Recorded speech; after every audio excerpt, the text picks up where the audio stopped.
The morning began like any other, quiet, gray, and filled with the soft hum of the forest waking up. Logan stirred in his bed to the distant echo of crows. Then came the dogs. Their sudden barking shattered the calm, wild and panicked, chains rattling outside the cabin. He groaned, pulled on his boots, and stepped onto the porch, expecting a wandering deer or a raccoon. But the sight that met him froze his breath. A massive brown bear stood in the open yard. Her fur glistened with dew, her chest heaving, and beside her, barely moving, was a small cub. The mother didn't charge or growl. She just stared straight at him. For a long second, time seemed to stop. Her eyes weren't angry or wild.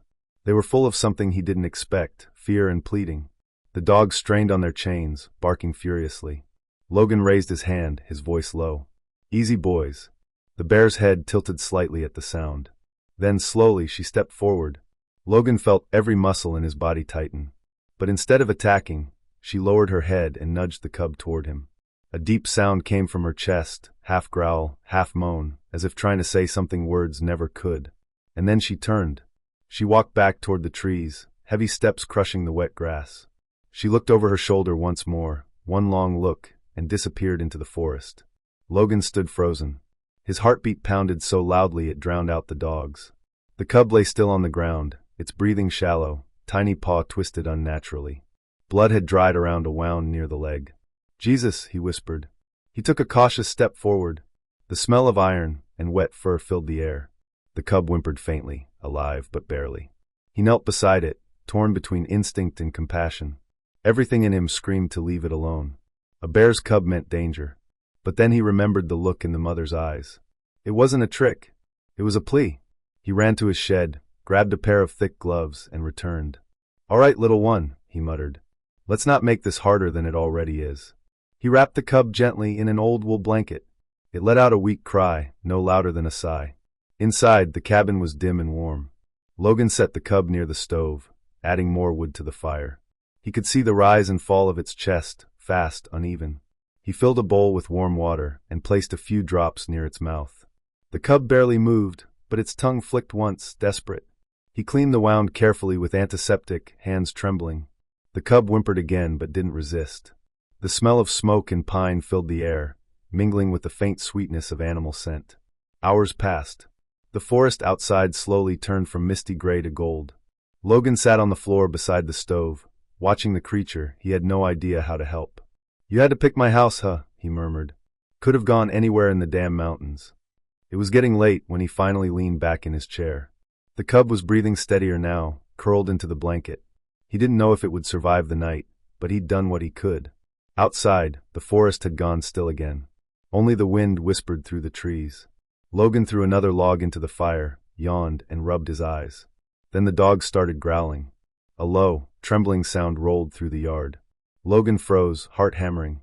Slowly, he turned toward the window. In the pale moonlight, a dark silhouette stood just beyond the fence line. The bear. Her massive frame shimmered in silver light, unmoving, watching. The air was thick with tension, yet there was no rage, only silence and stillness. Logan stood there, motionless, meeting her gaze through the glass. Minutes passed like hours. The fire cracked softly behind him. Finally, she turned away, vanishing once again into the shadows of the forest. Logan exhaled shakily. He looked down at the cub, sleeping by the stove. "Guess I'm in this now," he said quietly. Outside, the wind picked up, rustling the pines. Inside, the cabin felt smaller, warmer, and not quite so empty anymore. By morning, the fire had burned down to faint embers, and the cabin was quiet except for the ragged breathing of the small creature on the floor. Logan barely slept. Every few minutes, he'd check the cub's pulse, touch its side, feel the faint rise and fall. The paw was swollen, the wound angry and red. The cub trembled even in its sleep.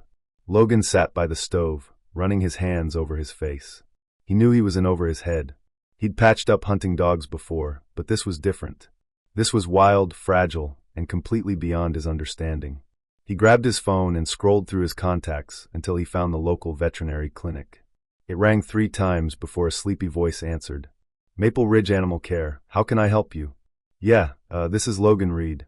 I've got a situation here," he said, voice low. "A bear cub. It's hurt. Badly." Silence. Then a faint laugh. "Sir, did you say a bear cub?" "That's right.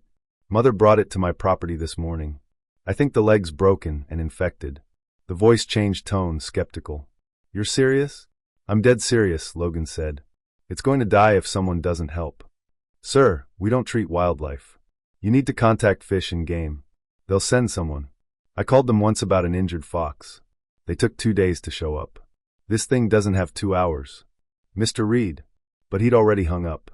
10 minutes later, he was outside, wrapping the cub tightly in a blanket and loading it into a cardboard box. The air was cold and damp, and every step toward the truck felt like a risk. He could still smell the faint scent of the mother in the woods beyond the tree line. Logan hesitated, scanning the shadows. Nothing moved. All right, buddy, he murmured. We're doing this. The drive to town took almost 40 minutes, each mile dragging slower than the last. The cub whimpered softly with every bump in the road. Logan kept one hand on the box, as if that could somehow keep it alive.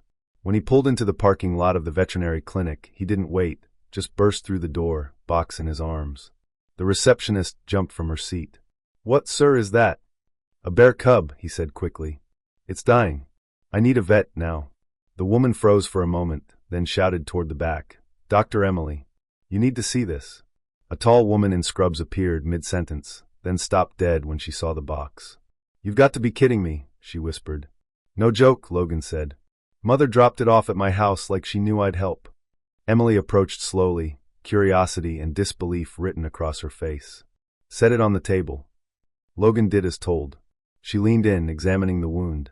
Compound fracture. Bad infection. And it's dehydrated. What did you feed it? Just warm water. It wouldn't take much. Emily nodded. All right. Get me saline, antibiotics, and gloves, she told her assistant. Then she looked at Logan. You realize this is illegal, right? Keeping a wild animal? I'm not keeping it. I'm saving it. Something in his voice made her stop arguing. Fine. Let's see if we can keep it breathing. For the next few hours, Logan stood in the corner, watching as Emily and her team worked. They cleaned the wound, wrapped the leg, and started fluids. The cub didn't move much, its breathing shallow. Once, its eyes flickered open, meeting his. He didn't know if it recognized him or was just seeing light, but the look was enough to make him stay. By evening, the clinic had emptied. The fluorescent lights buzzed faintly overhead. Emily came out from the back, pulling off her gloves. He's stable for now, she said quietly. But it could go either way. We'll monitor him overnight. Logan nodded. Mind if I stay? She studied him for a second. You don't trust hospitals either, huh? He gave a small smile. Something like that. She sighed but nodded. All right. Just don't touch anything. He spent the night in his truck outside the clinic, wrapped in his jacket. The windows fogged up from his breath, and every sound of the night made him flinch. The creak of trees, the hum of the lights, the distant hoot of an owl. But the one thing that stayed with him was the silence from the woods. He couldn't shake the feeling he was being watched. Around 4 a.m., movement caught his eye. He straightened, peering through the windshield. There, just beyond the fence at the edge of the parking lot, stood a dark figure. Massive. Still. The mother bear. Her eyes glowed faintly in the lamplight, fixed on the building where her cub slept. She didn't move, didn't make a sound. Just watched. Logan's heart pounded. He didn't reach for his phone. He didn't move at all. He just sat there, the world narrowing to that one silent connection. For hours she stayed. When dawn finally crept across the sky, painting everything in pale gold, she was gone. All that remained were her footprints in the dirt, deep, deliberate, and facing the clinic door. By the end of the week, the cub's breathing had steadied, and the swelling in his leg began to fade. Logan visited the clinic every morning, standing by the glass partition while Emily and her team checked on him. The cub's eyes were brighter now, following movement in the room. Once, when Logan spoke softly, the cub turned his head and made a faint sound, something between a sigh and a hum. Emily smiled. He knows your voice, she said. That's a good sign. Logan hadn't realized how much he'd been holding his breath until that moment. For the first time since the morning the bear appeared, hope didn't feel dangerous. Emily came out later with a clipboard. He's stable, she said. No fever, the infection's down. We'll need to release him soon. Already? Logan asked. He can barely walk. He's wild, she replied gently. The longer he stays here, the harder it'll be for him to go back. Logan nodded but didn't answer. Deep down, he knew she was right. The cub didn't belong under fluorescent lights. That night, when Logan returned home, the forest felt different, quieter, heavier. His dogs were uneasy again, pacing at the edge of the porch. He grabbed a flashlight and scanned the tree line. The beam caught something that made his chest tighten. Two glowing eyes stared back from the darkness. She was there. The mother bear stood between the trees, massive and still. She didn't move toward him or make a sound. Just watched. The same look as before, calm, cautious, patient. He lowered the flashlight and whispered, "He's alive. He's getting better." The bear tilted her head slightly, as if listening, then turned and disappeared into the shadows. The next morning, 2 trucks rolled into his driveway. One bore the state wildlife logo. A tall ranger stepped out, adjusting his hat. "Mr. Reed?" Logan nodded, wary. "Yeah, we've received reports of a bear near this area," the ranger said. "A big one. Locals are worried. Has she come around here?" Logan hesitated. "Maybe. She hasn't hurt anyone. She's just looking for her cub." The man frowned. "That may be, but it's still dangerous. If she gets too used to people, we'll have to relocate her." Logan's voice hardened. "Relocate? You mean shoot?" The ranger's expression stayed neutral. "We prefer not to, but public safety comes first." Logan clenched his jaw. "She's not a threat." The ranger gave a small nod, unconvinced, and climbed back into the truck. The convoy rolled away, leaving dust and dread behind. Later that day, Emily called. "He's strong enough to move now," she said. "If we're going to reunite them, it should be soon." "She's still out there, right?" "She was here last night," Logan said quietly. "Watching. Then maybe she's waiting for you." The idea sat heavy in his chest. That night, he barely slept. He kept seeing the mother's eyes in the dark, patient and knowing. At sunrise, he drove back to the clinic. The cub was standing now, clumsy but determined. When Logan walked in, it let out a small noise, almost a greeting. Emily smiled. "Looks like he's ready." They loaded the cub into a crate lined with blankets. Emily followed Logan's truck in her car as they made their way through winding roads toward the clearing. The air was cold and full of birdsong, the kind that made the forest feel alive again. When they arrived, Logan parked near the same spot where he'd first seen the mother. The ground was still damp from last night's rain. He opened the crate slowly, and the cub crawled out, blinking at the sunlight. It sniffed the air and made a faint chuffing sound. Emily whispered, "Now we wait." Minutes passed. Then the forest shifted, the sound of branches, the low rustle of leaves.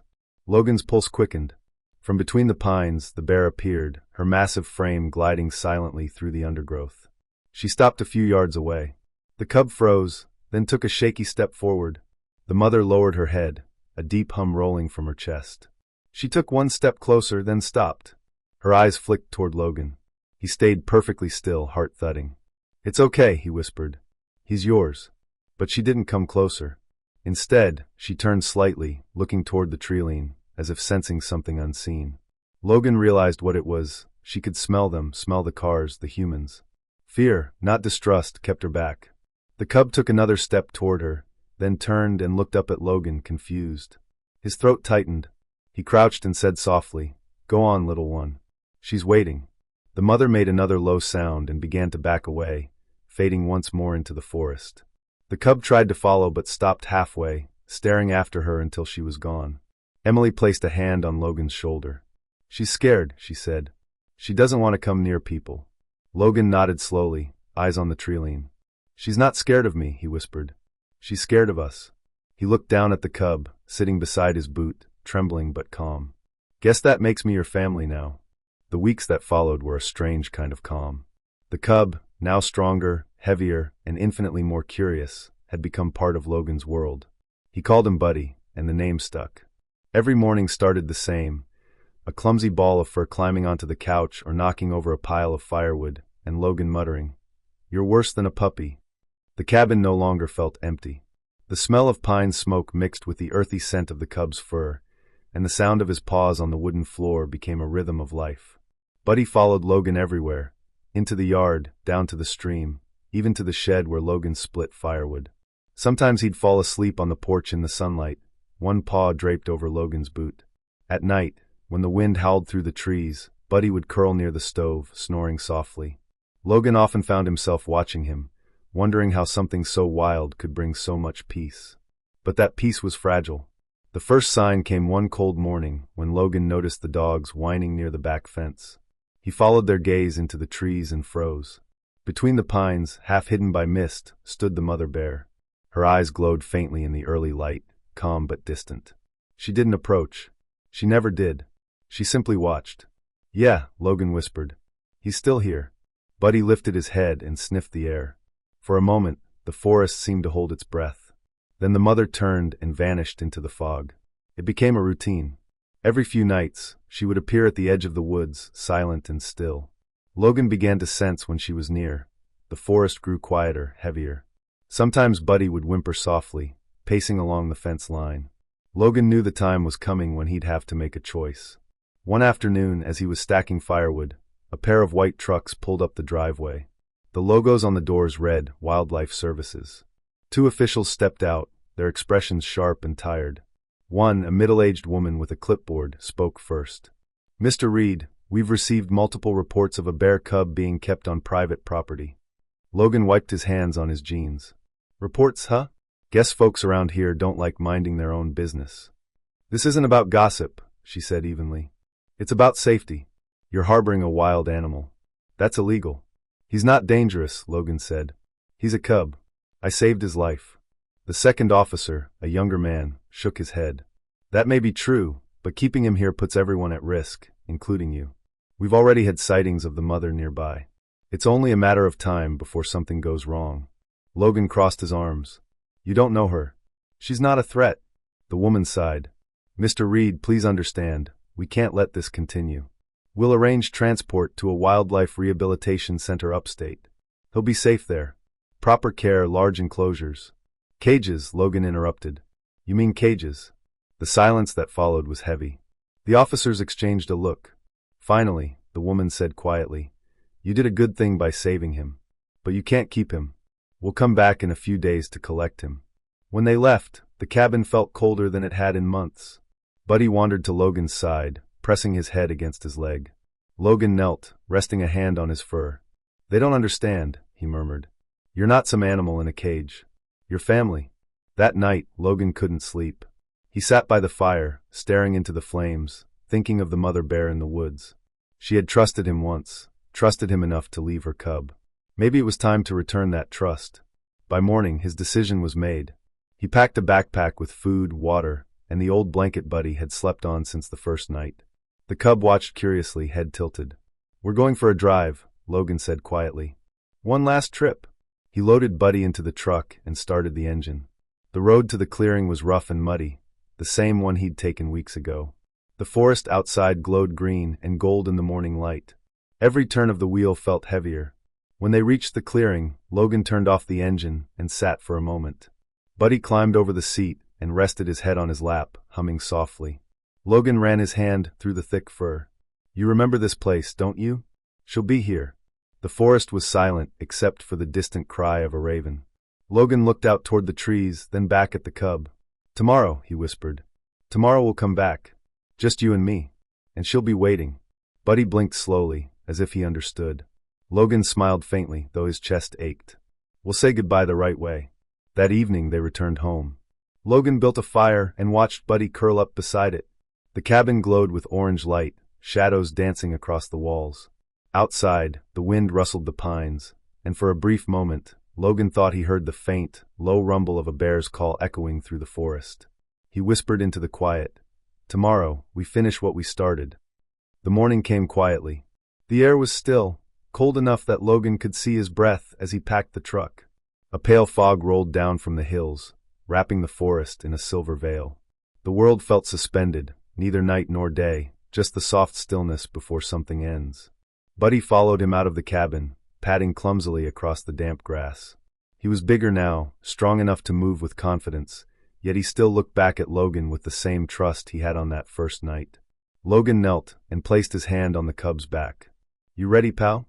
Buddy made a low, curious sound, as if asking where they were going. Logan smiled faintly. "Home," he said.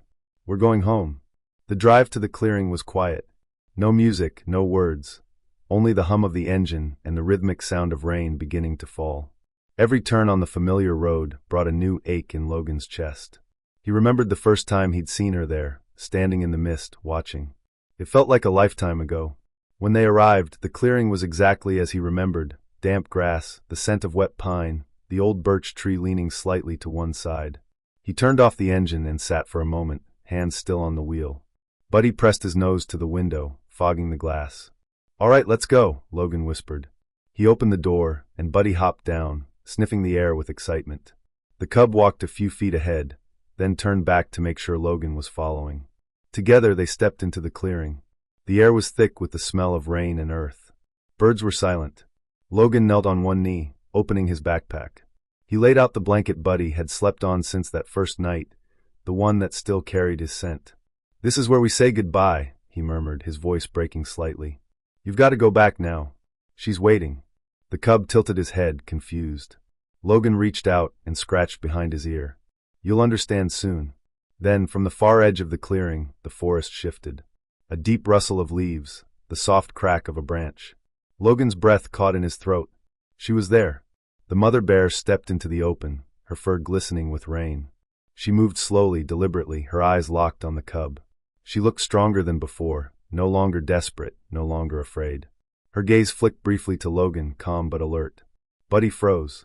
His small body trembled as he took a hesitant step forward, then another. The mother stopped a few feet away, lowered her head, and made a low, rumbling sound that rolled through the clearing like distant thunder. The cub whimpered softly and moved closer until his nose brushed hers. The moment stretched endlessly, two worlds touching in silence. Logan felt his throat tighten, his chest ache with something he couldn't name. Relief, sorrow, pride, all tangled together. The mother nuzzled Buddy gently, then turned her head toward the trees. She started walking, slow and steady. Buddy hesitated, looking back at Logan. Logan managed a small smile. "Go," he whispered. "It's all right." Buddy took one step, then another, until his shape began to fade into the mist beside his mother. For a long time, Logan watched the spot where they disappeared, until there was nothing left but the whisper of the wind through the trees. He stood there alone, the world suddenly too quiet. The fog lifted slowly, revealing a sky brushed with pale gold. The forest around him seemed at peace, as if it, too, had been holding its breath. By the time Logan returned to the cabin, the rain had stopped. The fire inside was out, the air cool. He dropped his jacket over a chair and sat down, staring at the empty spot near the stove where Buddy used to sleep. The silence pressed against him, heavy and strange, but not empty, not anymore. That night, he barely slept. His dreams were full of rustling leaves and quiet calls from the forest. When dawn came, he stepped outside to feed the dogs. The grass was wet, glittering under the soft light. Something near the porch caught his eye. He frowned and bent down. A branch lay across the wooden steps, thin, dry, and stripped clean of bark. It hadn't been there the night before. Logan picked it up slowly. The wood was smooth, almost polished, as if it had been carried a long way. He turned it in his hands, then looked toward the forest. A faint breeze stirred the pines, and for a moment he thought he heard it again, the deep, low rumble of a mother bear calling in the distance. He smiled. "Thank you," he said quietly. "Take care of him." He set the branch on the porch railing and stood there until the mist lifted from the valley, sunlight spilling across the trees. The forest was alive again, and though the cabin felt still, it no longer felt lonely. Somewhere out there, two bears were finding their way home. And Logan, for the first time in years, felt like he'd found his two.